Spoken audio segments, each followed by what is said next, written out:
So at ito na, type lang po tayo dito, hello po, tingnan po natin. O diba, may nag-automatic reply sa akin.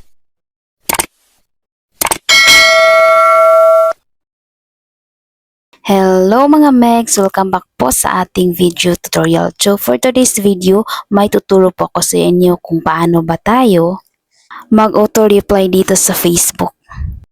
Napakasimple lang po ang inyong gagawin. For example, kahit na may ginagawa po kayo or tulog po kayo, tapos may nag-message po sa inyo, so si Facebook na po yung mag-auto-reply sa inyo. Kapag i-turn on nyo po yung auto-reply dito sa Business Suite, tap Play Store, search nyo po Meta Business Suite.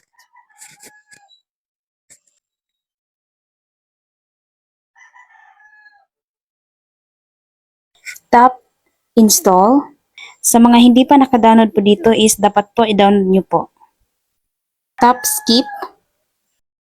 Hintayin lang po natin hanggang umabot po na 100% at mag-install. I-fast forward ko na lang po para madali na po. Tap Enabled. Tap Open. At dito po tayo mapupunta. Sa mga hindi pa po nakalagin dito sa Business Suite or Business Suite, itap nyo lang po yung email or phone nyo, ilagay nyo po dyan, tsaka yung password nyo, pagkatapos itap nyo po yung login. At eto na po, itap nyo lang po yung done. Next po, itap nyo lang po dito sa ibaba yung tatlong guhit. Next, tap Settings. Tap nyo po yung Automations. Dito naman po sa Suggested for You, so itong instant reply sa may gilid is may nakasulat po na try it. Pindutin nyo lang po. At ito yung lumabas. Mayroon dito, when this happens, someone send you a message for the first time. So sa ibaba po ng channel, may maliit na box. Katabi po yung messenger. Pindutin nyo lang po yung maliit na box. At ito namang take this action. Sa ibaba po is may lapis po. Pindutin nyo lang po iyon. Dito naman sa may message, pwede po kayo magsulat ng kahit anong isusulat ninyo.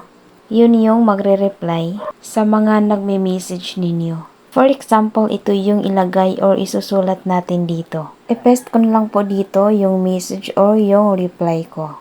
Pagkatapos, pindutin nyo po yung save. Back lang po.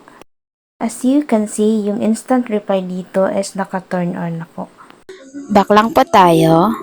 I-open nyo po yung Facebook Lite or Facebook page. Pagkatapos, itap nyo po yung search bar. Search po natin, Alyssa Valdez Supporters. Pagkatapos, itap nyo lang po dito sa ibaba yung Alyssa Valdez Supporters. Next po, itap nyo lang po itong Alyssa Valdez Supporters. Tap Message. Huwag kayong mag-alala mga Mex kasi itong Alyssa Valdez Supporters is page ko po ito. So at ito na, type lang po tayo dito, hello po, tingnan po natin. O diba, may nag-automatic reply sa akin. Kung nagustuhan niyo po itong video, please like, share, comment, and subscribe to my YouTube channel. Bye-bye! Thank you!